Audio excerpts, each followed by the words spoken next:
네, 반갑습니다, 성도 여러분. 네, 12월 넷째 주 수요 저녁 예배 드리도록 하겠습니다. 네, 첫 찬양은 찬송가 29장 성도여 다 함께 찬양하시겠습니다.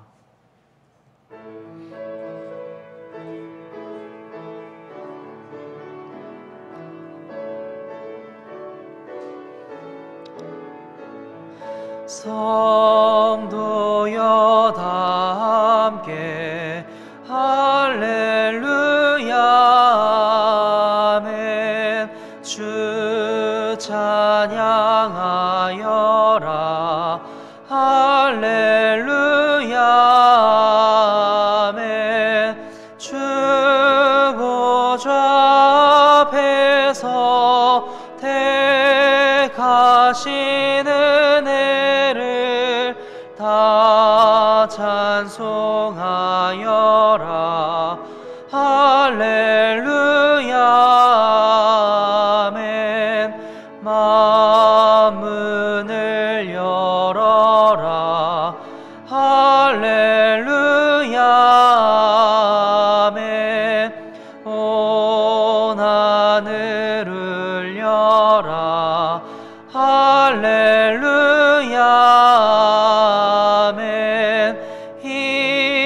인도자 되시며 친구가 되신 주 그 사랑 끝없다 할렐루야 아멘. 주 찬양하여라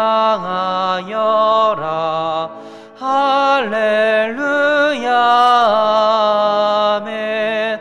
찬양은 끝없다 할렐루야 아멘. 거룩한 집에서 주은총 기리며 늘 살아 부르자 할렐루야 아멘. 네, 아멘. 네, 다음 찬양은 찬송가 123장 저 들밖에 한밤중에 같이 찬양하시겠습니다.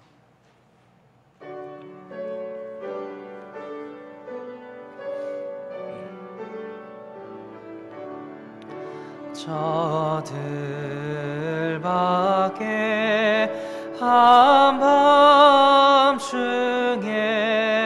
양틈에 자던 목자들 천사들이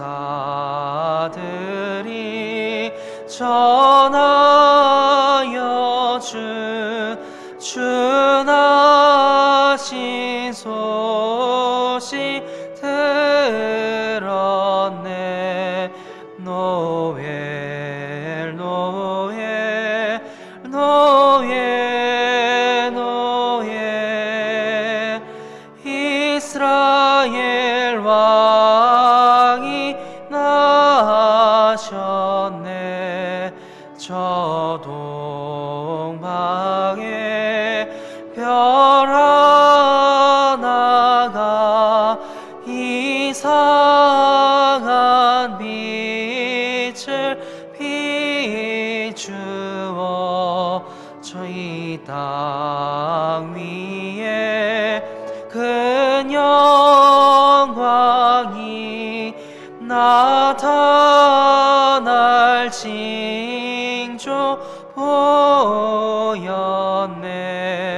노엘 노엘 노엘 노엘 이스라엘 왕이 나셨네. 그 한 별이 베들레헴 향하여 바로 가더니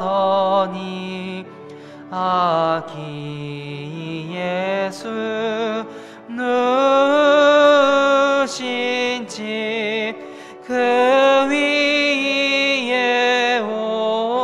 보자 멈췄네. 노엘 노엘 노엘 노엘 이스라엘 왕이 나셨네. 저 동방의 박사들이 새 아기 보고 절하고 보배야 다 열어서 세 가지 예물 드렸네. 노엘 노엘 노엘 노엘 이스라엘 왕이 나셨네.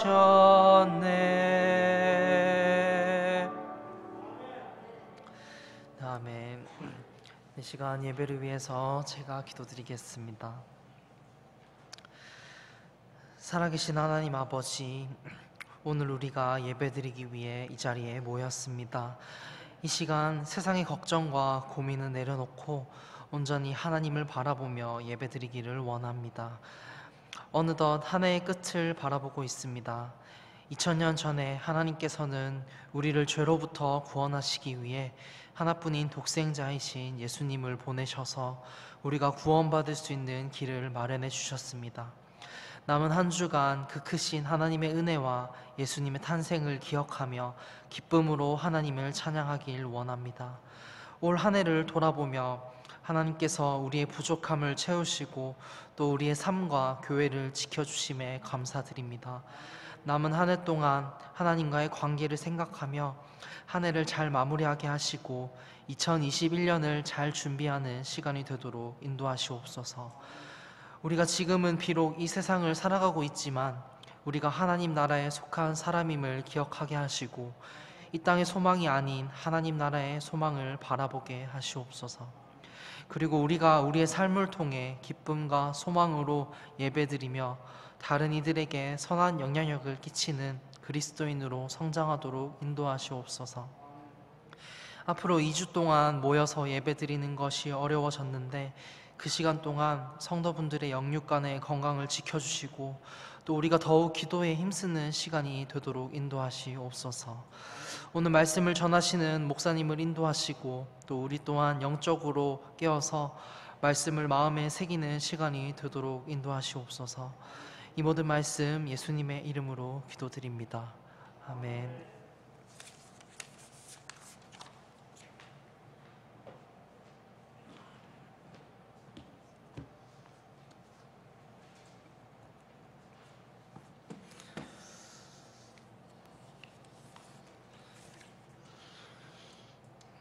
잘 지내셨죠? 코로나19 사회적 거리두기가 한 단계 더 올라가서 금요일날 성탄 예배, 또 마지막 주일 예배, 또 수요일도 마지막 수요 예배네요. 그리고 2021년 첫 주 예배, 2년 동안 교회에서 예배를 드리지 못하고 비대면 예배로 이렇게 예배를 드리게 됩니다. 기대하기는 이번에 이 2.5단계 쉬는 2주 동안에 좀 코로나가 안정이 되고 내년에는 다 같이 모여서 예배를 드릴 수 있었으면 좋겠습니다. 개인위생을 잘 챙기시고 또 하여튼 이 전염병은 다른 방법이 없습니다. 뭐 기도한다고 안 걸리는 것도 아니고 내가 조심해야 되고 또 사람들 만나는 걸 좀 줄여야 되고 서로의 유익을 위해서 그렇게 해야 될 것 같습니다. 예배 시간에 실시간으로 예배가 방송이 되니까요. 온라인 예배라고 그냥 아무렇게나 하지 마시고 찬송가와 또 성경책을 딱 준비하고 옷도 좀 잘 갖춰 입고 교회 오시는 것처럼 준비된 마음과 또 몸가짐으로 하나님 앞에 예배 드릴 수 있었으면 좋겠습니다. 교회 방송이 계속되고 있습니다. 특별히 내일 원래 24일 날 밤에는 저희들이 성탄 전야 예배를 했었는데 내일 밤에는 특별 방송이 있습니다. 성탄 이브 특별 방송인데 그 방송 내용이 뭔가 하면 예전에 우리 교회에서 성탄 전야 예배 때 했었던 제가 자료를 찾아보니까 2011년부터 이렇게 영상이 찔끔찔끔 있어요. 다 있는 건 아니고 2011년도 또 2012년도 2013년도 2016년도 이렇게 성탄 전야 예배를 이렇게 찍어 놓은 영상이 좀 있는데 물론 화질은 좀 좋지 않고 음향 상태도 좋지 않은데 그래도 제가 이렇게 편집을 하면서 보니까 지나간 영상들이지만 마음에 감동이 되고 또 생각이 나고 그랬습니다. 그래서 내일 찬양이 있는 저녁 특별 방송을 내일 8시부터 이렇게 방송을 하니까요. 이렇게 보시면은 옛날 생각도 나고 교회에서 성탄 전야 예배를 못 드리지만 우리가 좀 지난 시간들을 좀 돌아보는 것도 의미가 있겠다 싶어서 내일 특별 방송을 하려고 합니다. 많이 시청해 주시면 좋겠습니다.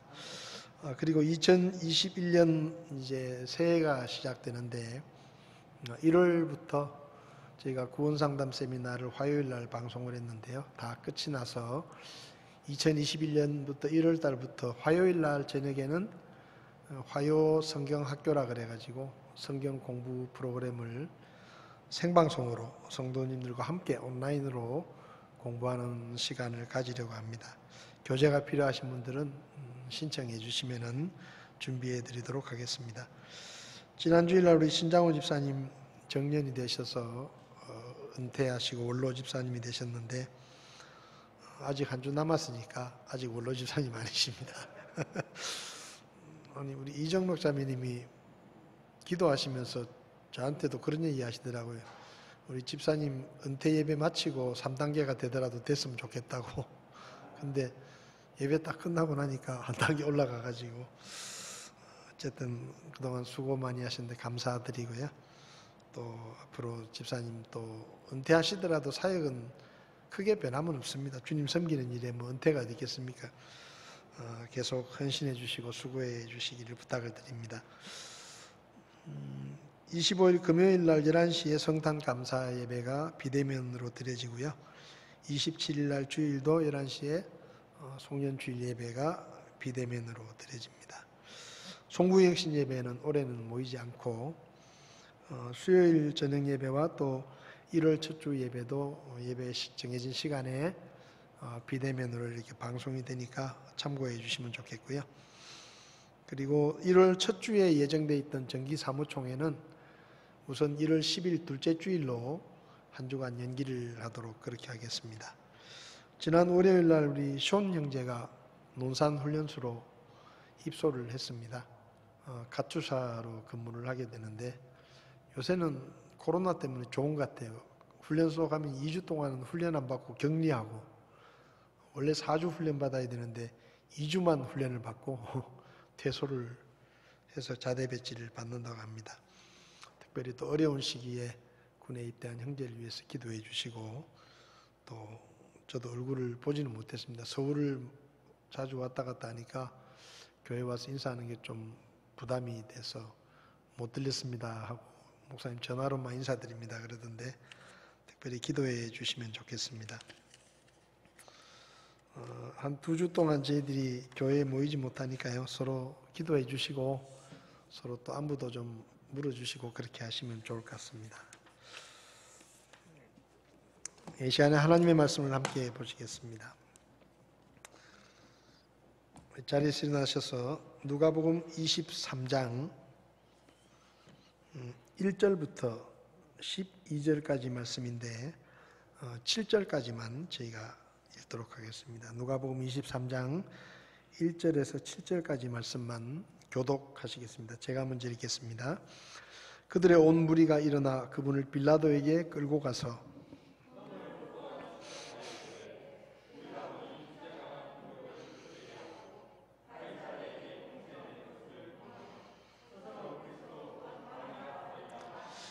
빌라도가 그분께 물어 이르되 내가 유대인들의 왕이냐 하니 그분께서 그에게 대답하여 이르시되 내가 그렇게 말하는도다 하시니라.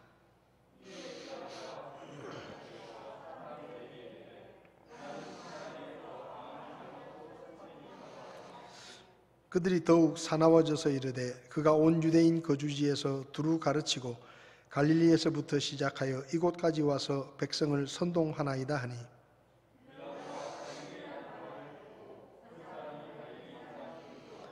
그분이 헤롯의 관할에 속한 줄을 알고 곧 헤롯에게 그분을 보냈는데 그때 그도 예루살렘에 있더라. 아멘. 자리에 앉으시겠습니다. 잠시 기도하겠습니다. 살아계신 하나님, 코로나19 때문에 여러 가지로 어려운 환경 가운데 저희들을 지키시고 보호해 주시는 것을 하나님 앞에 감사합니다. 전 세계가 고통당하고 있는 이때 특별히 아버지 하나님 저희들을 불쌍히 여기시고 특별히 질병 때문에 고통하는 사람들 또 사랑하는 가족을 잃은 사람들을 위로하시되 이 어려움 가운데서 우리의 연약함을 깨닫게 하시고 하나님께로 돌아오는 그런 기회가 될 수 있도록 주께서 도와주시기를 원합니다.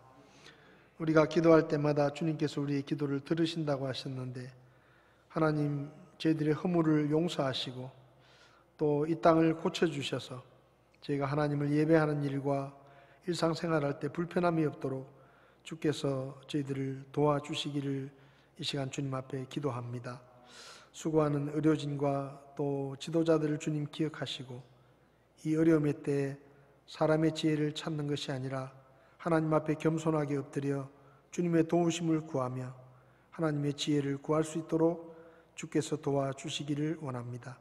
이제 또한 2주 동안 저희가 함께 예배드리지 못하고 비대면 예배로 주님 앞에 드립니다. 우리가 각자 있는 곳은 다르지만 한 마음으로 하나님이 받으시기에 합당한 예배로 주님 앞에 나아가게 하시고 저희가 드리는 예배를 통해 주님의 영광을 드러낼 수 있도록 저희들을 도와주시옵소서. 이 시간 주의 말씀을 함께 나눌 때 주의 성령님께서 우리 가운데 운행하셔서 깨닫게 하시고 주의 말씀의 교훈을 따라 우리의 삶이 구체적으로 달라질 수 있도록 주님이 도와주시기를 원합니다. 부족한 종을 주님께서 써주시기를 원하며 예수님의 이름으로 기도했습니다. 아멘. 지난 시간에는 붙잡히신 예수님께서 대제사장들과 백성의 장로들이 모여있는 공회 앞에서 대제사장의 질문에 대답하시는 내용을 통해서 예수님이 누구신가를 살펴보았습니다. 예수님은 네가 그리스도냐? 라고 묻는 대제사장들의 질문에 내가 바로 그리스도다. 그러나 내가 그리스도라고 말해도 너희가 믿지 않을 것이다. 그렇게 대답을 하심으로 예수님 자신이 바로 하나님이 보내시겠다고 약속하신 그리스도, 메시아라는 것을 확실하게 말씀해 주셨습니다. 또 옥에 갇힌 침례 요한이 예수님에 대해서 오해를 하고 당신이 오신다고 하신 그분이 맞습니까? 아니면 우리가 다른 메시아를 기다려야 됩니까? 라고 물었을 때 이사야서의 예언을 인용하시면서 예수님이 바로 성경에 약속된 구원자, 메시아다라는 것을 분명하게 말씀해 주셨습니다. 우리가 예수님을 믿음으로 구원을 받을 수 있는 이유가 바로 그것입니다. 예수님이 하나님이 사람을 죄와 멸망에서 구원하실 수 있는 구원자를 보내주시겠다고 하셨는데 예수님이 바로 그분이기 때문에 저와 여러분들이 그 예수님을 통해서 믿음으로 구원을 받을 수가 있는 것이죠. 대제사장들은 또 한 가지 질문을 던졌습니다. 네가 하나님의 아들이냐? 그때도 주님께서 내가 너희가 말하는 대로 하나님의 아들이다 라고 말씀하셨죠. 우리가 믿고 섬기는 하나님은 하나님의 구원자이실 뿐만 아니라 하나님의 아들, 다시 말하면 하나님 바로 그분이십니다. 말씀 한마디로 천지를 창조하신 그분이 우리가 믿고 섬기는 예수님의 본래의 모습입니다. 저와 여러분들이 예수님을 믿고 구원을 받으면 하나님의 양자로 입양이 되고 하나님을 아버지라고 부를 수 있는 특권을 얻게 되죠. 사실 우리가 돈 많고 힘 있는 아버지를 두고 있으면 여러 가지로 좋은 게 많습니다. 재벌집 아들들을 보면 죄를 지어도 감옥에 잘 안 가잖아요. 웬만한 일이 터져도 보호를 받고 돈 들어갈 일 사고를 쳐도 다 배상해주고, 그러니까 힘 있고 돈 있는 그런 부모를 둔 자녀들은 다른 사람보다 좀 용감합니다. 그리고 더 당당하고 담대하죠. 사실 우리가 구원받은 그리스도인들은 이 세상에서 제일 큰 능력을 가진 아버지가 있고 제일 많은 재산을 가진 아버지가 바로 우리 하나님 아버지이십니다. 그러니까 우리가요 좀 당당할 필요가 있어요. 담대할 필요가 있습니다. 웬만한 일 일어나는 거 가지고는 눈도 깜짝할 필요가 없어요. 걱정할 필요도 없고. 왜? 우리 아버지가 워낙 대단한 분이시기 때문에 그분을 아버지라고 부르는 우리는 좀 당당하고 웬만한 일 앞에서는 좀 두려워하거나 당황해하지 말고 항상 담대하게 하나님의 도우심을 구하면서 믿음으로 당당하게 살아갔으면 좋겠습니다. 그래야 우리가 믿고 섬기는 하나님이 얼마나 큰 아버지신지를 사람들이 알 수가 있잖아요. 우리가 별것도 아닌 걸 가지고 고민하고 밤잠 설치고 입술 부르트고 걱정하고 그러고 있으면 안 믿는 사람들이 우리가 아버지라고 부르는 하나님을 얼마나 우습게 보겠습니까? 웬만한 일이 생기더라도 우리는 담대하게 하나님께 나가서 도움을 청하고 믿음으로 담대하게 살아도 됩니다. 그게 우리가 하나님의 자녀가 된 특권이잖아요. 이 시간에는 예수님 당시에 로마의 총독으로서 고소당한 예수님을 신문하고 조사하고 재판을 냈던 빌라도라는 이 로마 총독의 증언을 통해서 예수님이 어떤 분이신지를 한 가지 더 생각해 보려고 합니다. 결론부터 이야기하면 예수님은 죄가 없는 분입니다. 죄가 없는 분이에요. 여기 오늘 본문을 보면 지난 시간에도 우리가 살펴보았지만은 대제사장과 장로들이 예수님을 붙잡아 왔습니다. 그리고 예수님을 신문하고 처벌 권한을 가진 로마 총독인 빌라도에게 와서 고소를 하는 장면이 이제 오늘 본문의 말씀인데, 이 대제사장들과 장로들의 행동을 보면 그들이 예수님에게서 마땅한 죄를 찾지 못했다라는 것을 우리가 잘 알 수 있습니다.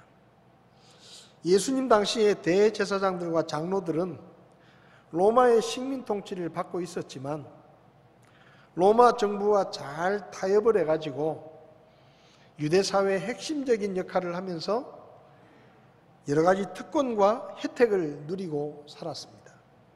그런데 어느 날 예수님이 등장하셨죠. 그리고 예수님이 불치병자를 고치고 수많은 기적을 행하시면서 졸지에 예수님이 군중들 사이에서 아주 강력한 리더로 등장을 했습니다. 예수님의 세력이 점점 넓혀져 갔죠. 그것을 보고 당시에 유대 사회에서 중심 역할을 하면서 기득권을 누리고 있었던 이 대제사장들과 장로들, 서기관들, 이런 사람들이 불안해진 거예요. 왜냐하면 예수님의 세력이 점점 커지니까 그 예수님이 자기들이 누리고 있었던 특권과 기득권을 위협한다고 생각했기 때문에 예수님을 제거하려고 마음을 먹게 된 것입니다. 그래서 이 대제사장들과 장로들이 한 일이 뭔가 하면 예수님 일행에게 사람을 붙여가지고 꼬투리를 잡기 위해서, 예수님을 잡아올 꼬투리를 잡기 위해서 사람을 붙여가지고 감시하고, 그리고 예수님이 말씀을 가르칠 때도 거기 사람을 보내가지고 자기들에게 해를 끼치는, 또 사회적으로 문제가 될 수 있는 그런 아주 안 좋은 가르침을 가르치는 일이 있으면 그걸 핑계 삼아가지고 예수님을 붙잡아 오기 위해서 기회를 엿보고 있었죠.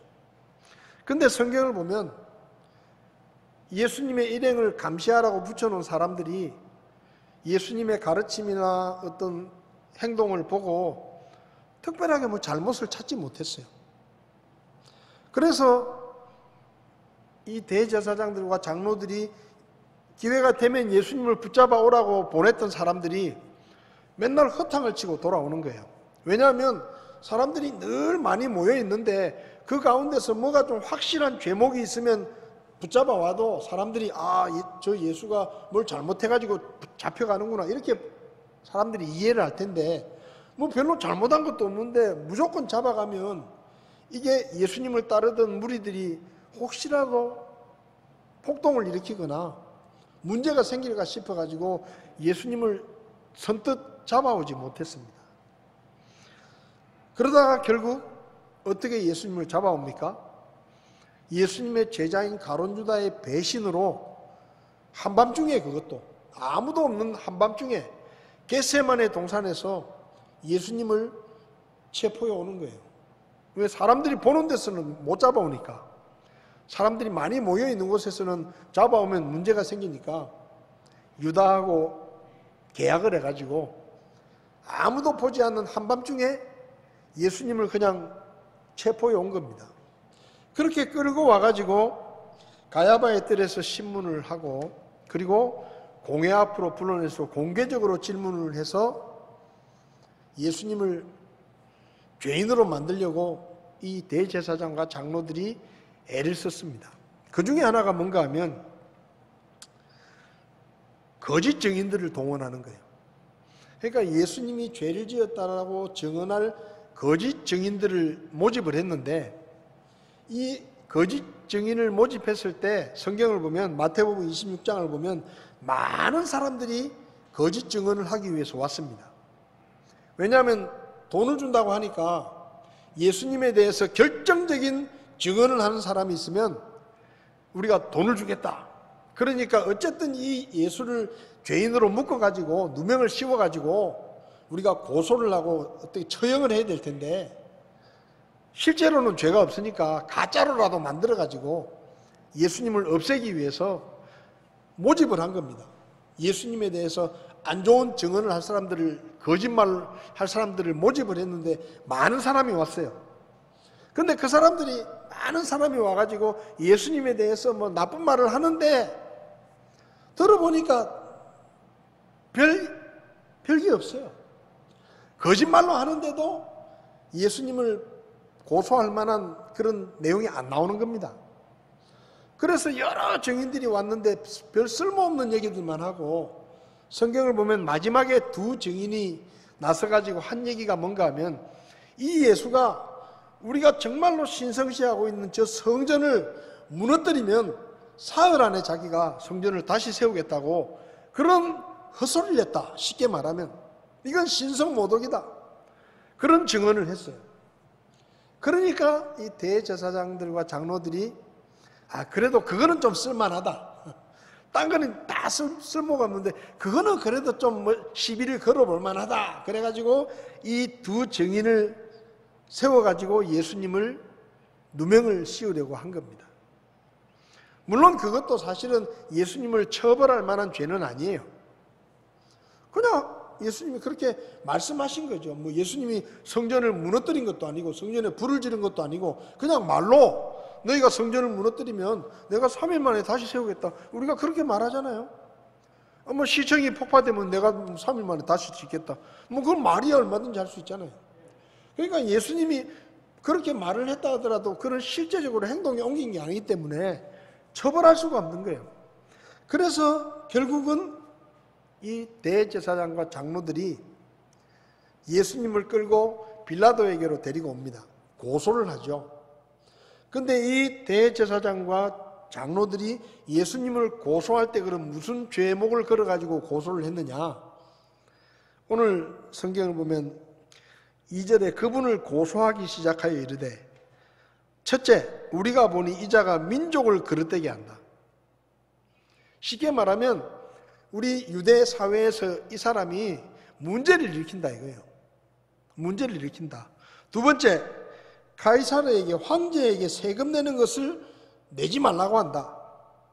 두 번째예요. 세 번째, 자기가 왕이라고 한다. 예수님에 대해서 지금 걸고 넘어지는 죄목이 우리가 보니까 이 사람이 사회를 문란하게 만들고 그 다음에 황제에게 세금을 내지 말라고 선동을 하고 그리고 자기가 자칭 유대 왕이다라고 말하면서 황제를 모독한다. 이런 죄로 고소를 한 겁니다.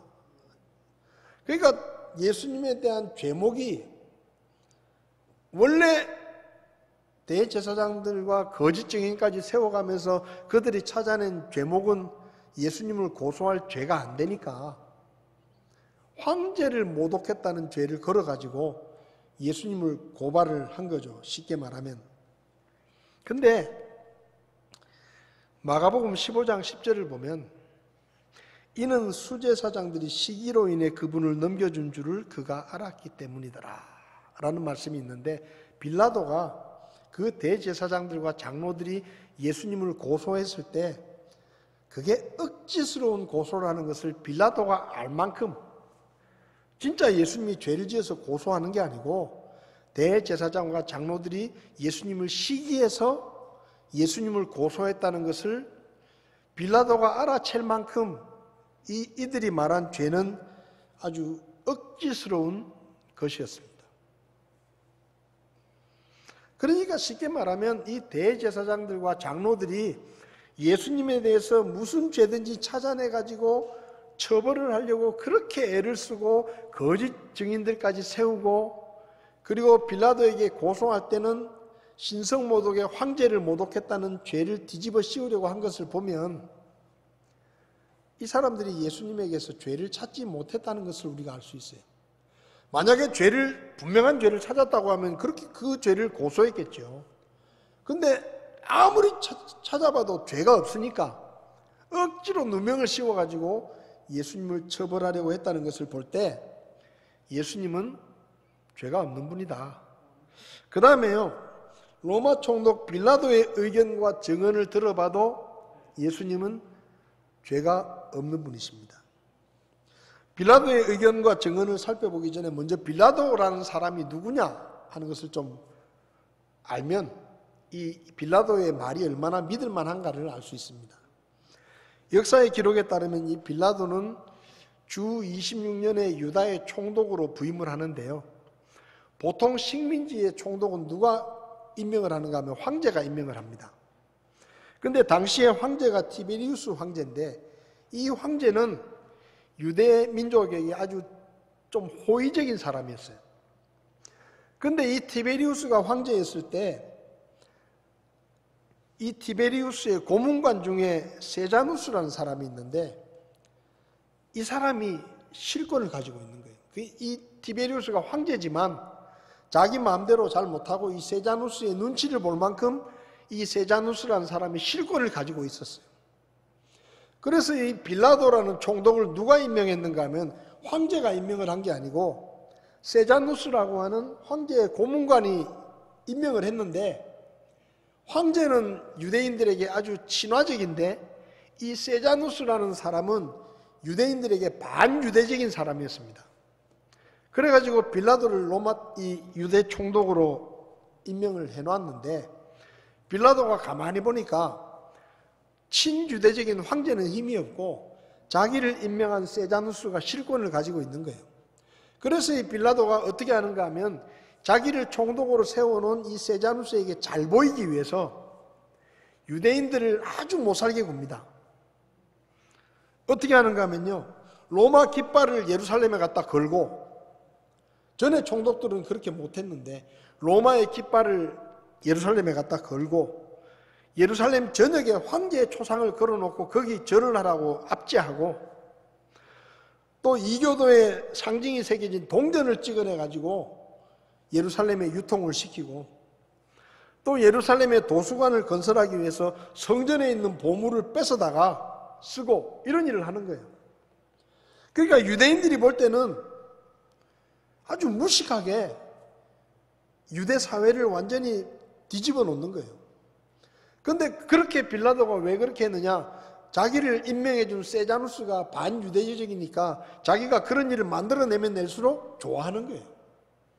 근데 이 빌라도를 임명했던 세자누스라는 사람이 주 31년에 뭘 잘못을 해가지고 황제에게 처형을 당합니다. 황제에게 처형을 당해요. 그리고 황제가 실권을 갖게 됐어요. 근데 황제는 유대 민족에게 아주 친화적인 그런 사람이었습니다. 그래서 이 황제가 빌라도에게 편지를 보냅니다. 뭐라고 편지를 보내는가 하면, 빌라도야, 세자누스가 있을 때는 네가 막 날뛰고 유대인들을 괴롭히고 했는데 이제 세상이 바뀌었으니까 유대인들한테 좀 잘해라잉. 안 그러면 너 목 치겠다고. 그리고 편지를 보냈어요. 그래가지고 졸지에 이 빌라도가, 이때까지는 세자누스를 믿고 막 온갖 짓을 다 했는데, 유대인들에게 막 악한 짓을 다 했는데 황제가 편지를 보낸 거예요. 유대인들한테 좀 잘해줘라.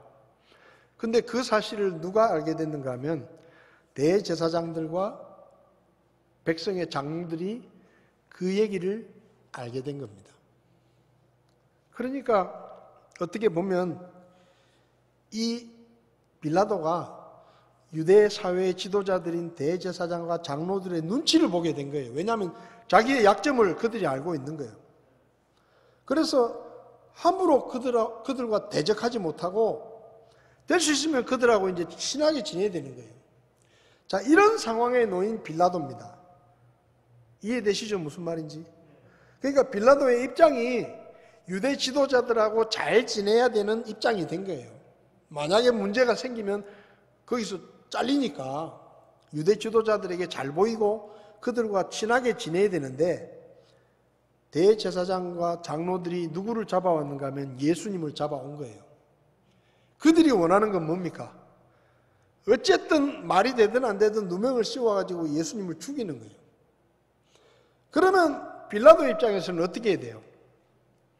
적극적으로 협조를 해야 되는 겁니다. 왜? 대제사장과 장로들하고 잘 지내야 되니까. 괜히 그 사람들하고 척을 져가지고 좋을 게 없는 거거든요. 자, 그런데 대제사장들과 장로들이 예수님을 잡아와가지고 고소를 했을 때 빌라도가 뭐라고 말하는가 하면요, 여기 4절을 보면 빌라도가 수제사장들과 사람들에게 이르되 나는 이 사람에게서 아무 잘못도 찾지 못하겠다. 여러분, 이게 굉장히 빌라도 입장에서는 하기 어려운 말이에요. 왜? 대제사장들과 장로들이 예수님을 누명을 씌워가지고 죽이려고 데리고 왔는데, 그래서 빌라도에게 협조를 구하고 있는데, 빌라도가 이 사람은 죄가 없다, 왜 죄도 없는 사람을 잡아왔느냐, 그렇게 말하면 어떻게 돼요? 유대 지도자들하고 틀어지는 거예요. 그렇잖아요. 유대 지도자들하고 틀어져가지고 빌라도가 곤란해지는 겁니다.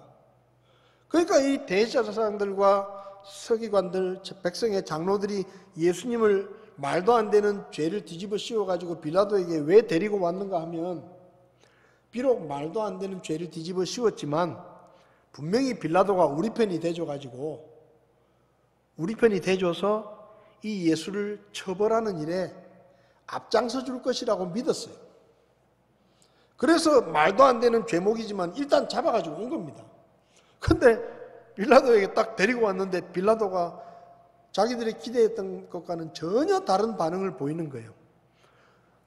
자기들 말을 듣고 협조해 줄 줄 알았는데 갑자기 이 사람은 죄가 없는데 왜 데리고 왔냐 그러는 거예요. 그러니까 성경을 보면 5절에 그들이 더욱 사나워졌다 그랬잖아요. 왜 사나워졌는가 하면 저 빌라도가 우리 편이 돼가지고 우리를 도와줄 줄 알았는데 이게 정반대편에 서가지고 이 사람은 죄가 없다라는 말을 해버린 거예요, 공개적으로. 그러니까 이 대제사장과 장로들이 화가 난 거예요. 그래가지고 막 따지면서, 아니 당신이 말이야, 우리 편이 돼줄 줄 알았는데 어떻게 이 사람이 죄가 없다고 그런 얘기를 하냐 하고 막 따진 겁니다. 그래서 사나워져서 그가 온 유대 거주지에서 다시 얘기를 하죠. 온 유대를 다니면서 사람들을 현혹하고 황제를 대적하는데 이 사람이 왜 죄가 없단 말이냐 라고 따지고 들죠. 그러니까 빌라도가 예수님이 갈릴리 사람이라는 얘기를 듣고 예수님이 죄가 없다는 걸 자기는 아는데 괜히 예수님 때문에 유대 지도자들하고 척을 지면 안 되니까 핑계거리를 하나 삼아가지고, 아, 이 사람이 갈릴리 사람이면 헤롯 왕에게 데리고 와라. 나는 모르겠다.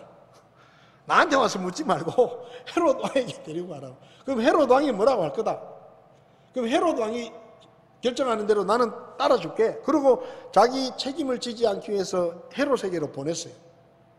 근데 헤롯은 또 어떤 사람인가 하면 예수님에 대한 소문을 많이 들어가지고, 아이고 예수라는 사람이 있는데 무슨 기적도 행하고 뭐 엄청난 일을 행한다 그러니까, 아, 나도 그 사람이 기적을 행하는 걸 좀 구경이나 좀 했으면 좋겠다. 그런 마음을 가지고 나도 예수를 한번 만나봐야 되겠다. 그러고 있는 차에 빌라도가 예수를 보낸 거예요. 그러니까 이 헤롯이 성경을 보면 빌라도를, 예수님이 왔을 때 예수님을 8절에 보면 크게 반가워하면서, 예수님은 끌려왔는데 너무너무 반갑게, 아이고 안 그래도 보고 싶었다 그러면서 맞이하는 거예요.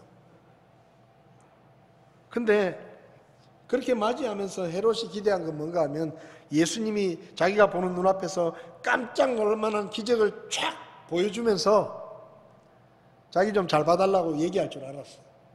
근데 헤롯이 예수님이 붙잡혀 와가지고 말을 거는 거예요. 야, 네가 뭐 갈릴리 사람이냐, 너는 뭘 했냐, 뭘 원하냐. 아무리 말을 해도 예수님은 한마디도 안 하고 가만히 있는 거예요. 그 헤롯이 열받을 거 아니에요. 네? 뭐 좀 예수님이 기적을 자기를 위해서 좀 보여주고 뭔가 좀 자기한테 잘 보이고 뭘 하면 자기가 좀 잘 봐주려고 그랬는데, 예수님이 와가지고 한마디도 안 하고 찍소리도 안 하고 그냥 가만히 서 있으니까 이 헤롯이 또 열을 받은 거예요. 그러면서 빌라도가 왜 이 사람을 나한테 보냈냐? 다시 빌라도한테 데리고 와라. 꼴보기도 싫다. 그러고 이제 다시 빌라도에게로 보낸 겁니다. 그래서 예수님이 다시 빌라도에게로 왔어요. 그러니까 빌라도가 이게 참 곤란하게 된 거예요. 헤롯 왕이 뭐라고 했으면 자기가 그냥 예수님이 죄가 없는 걸 자기는 아는데 양심적으로 예수님에게 벌을 못 주겠는데, 헤롯이 뭐라고 하면 그냥 마지못해 따라가는 것처럼 해주려고 그랬는데, 이 헤롯도 그냥 예수님을 자기한테 다시 보낸 거예요. 그래서 이 빌라도가 대제사장들과 장로들을 불러놓고 이렇게 말합니다. 누가복음 23장 13절부터 보면, 봐라, 너희들이 이 사람 죄를 지었다고 고소를 했는데 내가 보니까 이 사람은 죄가 없다. 그래서 혹시나 싶어서 내가 헤롯에게로 보냈는데 헤롯도 이 사람은 죄가 없다라 하면서 나한테 돌려보냈다. 근데 내가 무슨 죄로 이 사람을 벌을 주겠냐. 그러니까 당신들이 이 예수를 고소했으니까 내가 막 그냥 넘어가기는 그렇고 매질이나 좀 하고 그냥 풀어주겠다. 그렇게 말을 한 겁니다. 그러니까 이 대제사장과 장로들이 또 열을 받은 거예요. 빌라도가 지금 2번씩이나 자기들이 협조를 안 하잖아요. 그래가지고 막 열을 내고 있는데 빌라도가 머리를 썼습니다. 한 가지를 생각해낸 게 뭔가 하면, 유대인들에게는 명절에 죄수를 풀어주는, 사면해주는 풍습이 있었는데 빌라도가 이렇게 생각한 거예요. 자꾸 저 사람들이 이 예수를, 나는 분명히 죄가 없는 걸 아는데 죄가 없는 이 예수를 나보고 자꾸 처벌을 하라고 하니까 이게 참 곤란하다. 그래서 저 사람들이 명절에 죄수를 한 사람 풀어주는 풍습이 있으니까 감옥에 갇힌 죄수들 중에 제일 못된 놈, 제일 나쁜 놈, 제일 흉악한 죄를 지은 죄수를 하나 끌어내가지고 백성들 앞에 세운 겁니다. 그 죄수 이름이 바라바예요. 그래서 한쪽에는 예수를 세우고 한쪽에는 그 얼굴도 보기 싫은 모든 사람이 다 저주하고 싫어하는 아주 악한 죄인인 흉악범인 바라바를 세우고 유대인들에게 말하는 거예요. 야, 너희들 명절에 풍습이 있는데 좋다. 그러면 이 두 사람 중에 너희들이 한 사람을 선택해라. 그럼 그 사람 풀어주고 한 사람은 내가 벌을 주겠다. 빌라도가 그렇게 말한 이유는 뭡니까? 예수님은 자기가 볼 때 죄가 없는 거예요. 그래서 예수님을 풀어주고 싶은 거예요. 근데 풀어주고 싶은데 하도 대제사장과 장로들이 반대를 하니까 유대인들이 제일 싫어하는 아주 악랄한 죄수를 하나 끌어내가지고 유대인들에게 둘 중에 하나 선택하라 그러면 빌라도 생각에는 설마 저 흉악한 저 악한 저 나쁜 놈을 풀어달라고 얘기를 하겠냐. 그래도 예수를 풀어주라고 하지. 그렇게 생각을 한 거예요. 근데 이미 백성들의 대다수가 제사장들에게 매수가 돼가지고 이 백성들이 빌라도의 생각하고는 전혀 다른 선택을 하는 겁니다. 바라바를 풀어달라는 거예요. 그 빌라도가 깜짝 놀랐겠죠. 자기는 예수를 풀어달라고 할 줄 알았는데 빌라도를 풀어달라니까 깜짝 놀랐을 거 아니에요. 근데 이제 어쩔 수가 없는 거예요. 그래서 누가복음 23장 22절을 보면 그가 그들에게 세 번째 말을 합니다. 빌라도가, 여러분 이게 중요해요. 빌라도가 예수님이 죄가 없다는 얘기를 한 번만 한 게 아니에요. 세 번이나 얘기해요. 세 번이나. 대제사장들과 장로들에게 협조를 해야 되는 그런 상황임에도 불구하고 내가 볼 때 이 사람은 진짜 죄가 없다. 무죄한 사람을 나는 처형하기 싫다.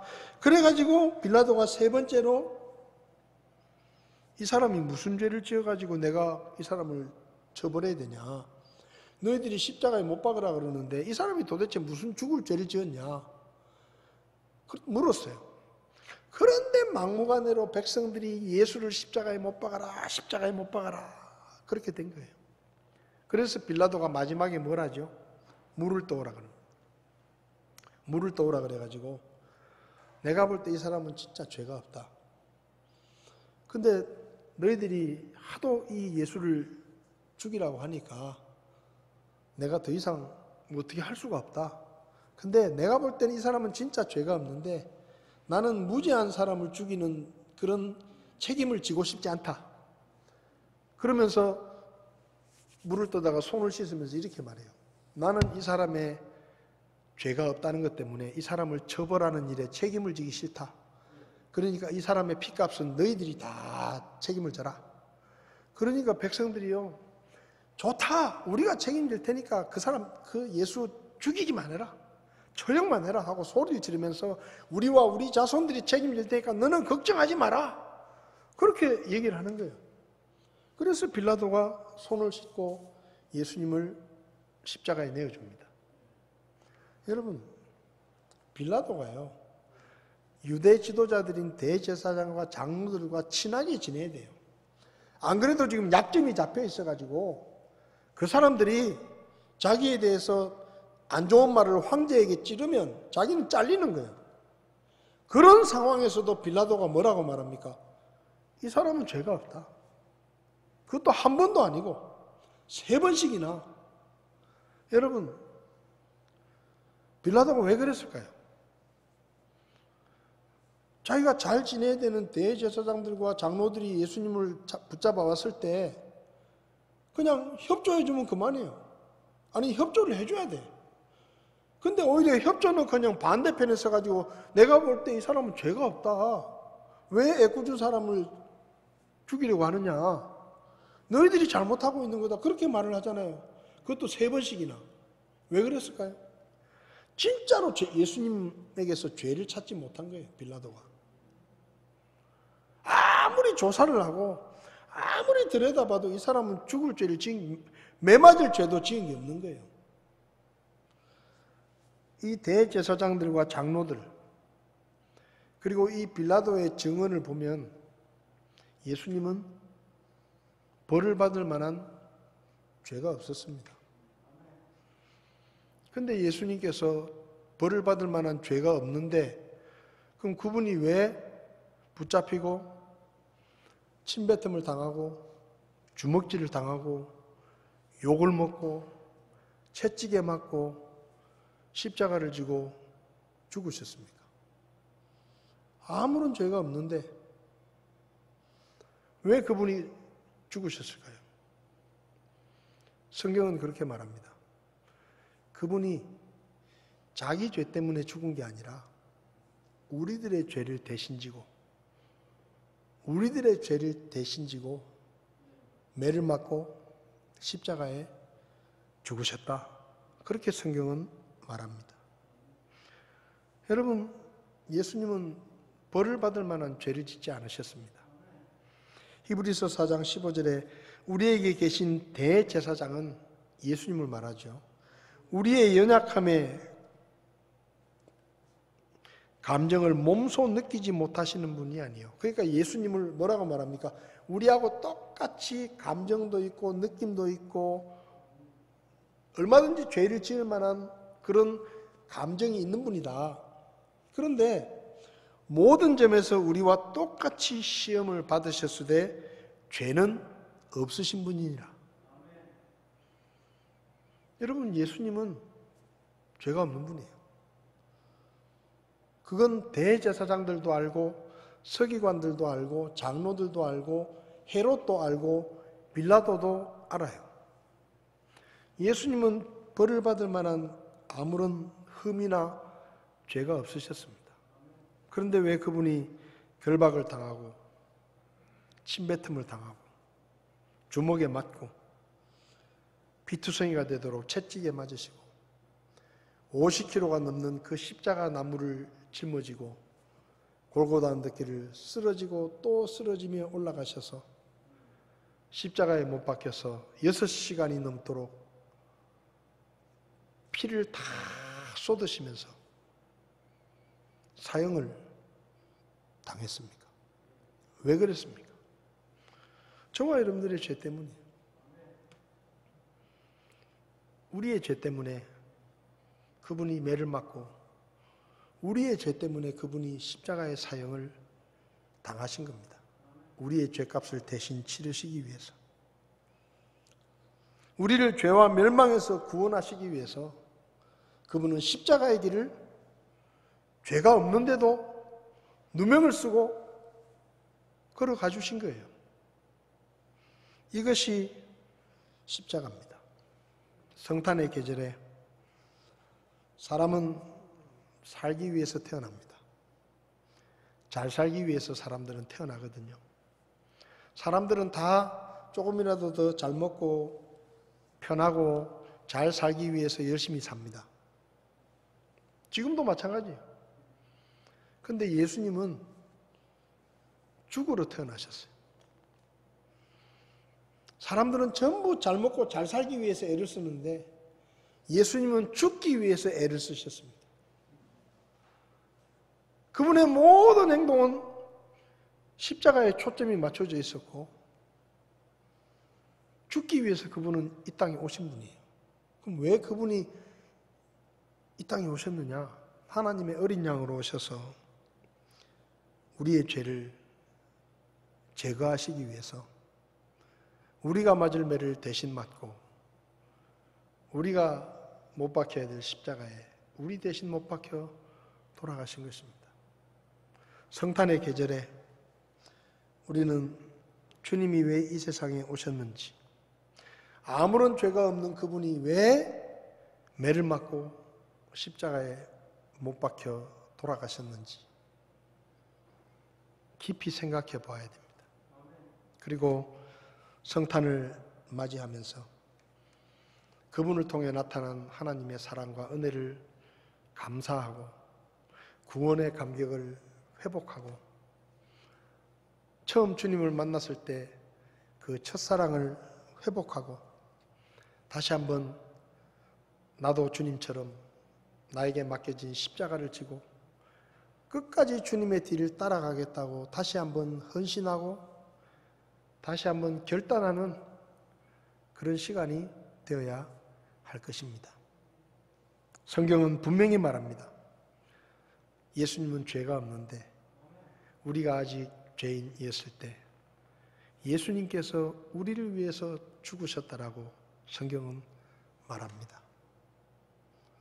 우리가 죄를 지었지만 하나님께서 우리의 모든 죄를 예수님에게 담당시키셨다고 성경은 말합니다. 저와 여러분들이 어떻게 구원을 받았습니까?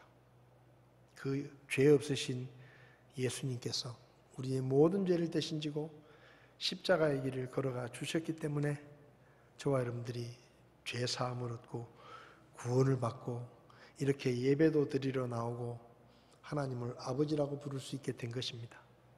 이 성탄의 계절에 그 주님을 생각하며 다시 한번 하나님 앞에 감사하고 구원의 감격을 회복하고 주님 앞에 다시 한번 헌신하는 그런 시간들이 될 수 있기를 바랍니다.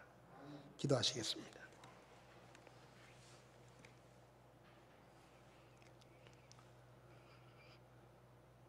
사랑의 주님, 예수님은 아무런 죄가 없으셨는데 우리의 죄 때문에 우리를 죄와 멸망에서 구원하시기 위해서 우리 대신 붙잡히시고 우리 대신 채찍에 맞으시고 우리 대신 십자가에 못 박혀 돌아가신 것을 저희가 기억합니다. 이 성탄의 계절에 하나님의 아들이신 주님께서 왜 하늘의 영광과 권세를 다 포기하고 이 낮은 땅까지 오셨는지, 아무런 죄가 없는데도 왜 변명 한마디 없이 그 무서운 십자가의 고통을 견디시며 죽음의 길을 걸어가셨는지 우리가 다시 한번 생각하게 하시고 하나님의 은혜와 하나님의 사랑에 감사하며 이 성탄의 시간을 보낼 수 있도록 저희를 도와주시기를 원합니다. 구원의 감격을 다시 한번 생각하게 하시고 주님 앞에 다시 헌신하며 다시 한번 결단하며 주님 앞에 우리 자신을 드리는 그런 성탄의 시간이 되게 저희들을 도와주시옵소서. 오늘도 우리에게 말씀을 주신 것을 감사드리며 귀하신 예수님의 이름으로 기도했습니다. 아멘. 예배를 마치겠습니다.